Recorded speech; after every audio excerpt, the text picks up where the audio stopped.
రోజున ఇప్పుడు మీకు ఏపీలో ఏదైనా రేషన్ కార్డు కావాలంటే ఇంటికే వచ్చిస్తారు. రేపు అక్కడ ఏపీలో ఏదైనా మీకు ఇండ్ల పత్రాలు లేకపోతే ఇంకేమైనా కావాలంటే అధికారులు ఎమ్మెల్యేలు సహా ఊర్లకు వచ్చి మీ లబ్ధిదారులు ఎవరో ఎంపిక చేసుకొని వాళ్ళకి పట్టాలు పంపిణీ చేస్తారు. మీకు జగనన్న ఓడిగా జగనన్న బడిగా వచ్చి ఇట్లా రకరకాలుగా అమ్మ ఓడి అని ఇట్లాంటి రకరకాల కార్యక్రమాలు నగదు రూపంలో వచ్చేటువంటి స్కీమ్స్ కూడా ఉన్నాయి. మీరందరూ ఏమనుకుంటారంటే ఏపీ ప్రజలు ఇప్పుడు అరే ఇవన్నీ ఎవరు వచ్చినా ఇస్తారు, రేపు చంద్రబాబు వచ్చినా ఇస్తాడు అని చెప్తున్నాడు. కానీ చంద్రబాబు వస్తే ఇచ్చుడు కాదు, గిట్ల వస్తారు, పుణ్యానికి ఇట్లా వస్తారు. మీ తెలంగాణలో అనుభవిస్తున్నాం ఇప్పుడు.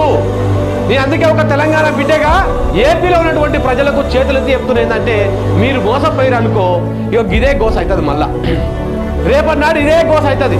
రేపు ఏపీలో కూడా మీరు గిదే పరిస్థితి చేసుకోవాలి.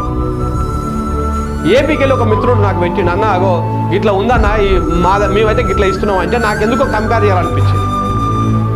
పుణ్యానికి ఆగమైతే చంద్రబాబు ఏం చేయడం ఆయన గుర్తుపెట్టుకోరు మీరు. 2014 నుంచి 2019 దాకా ఏం చేసిండు?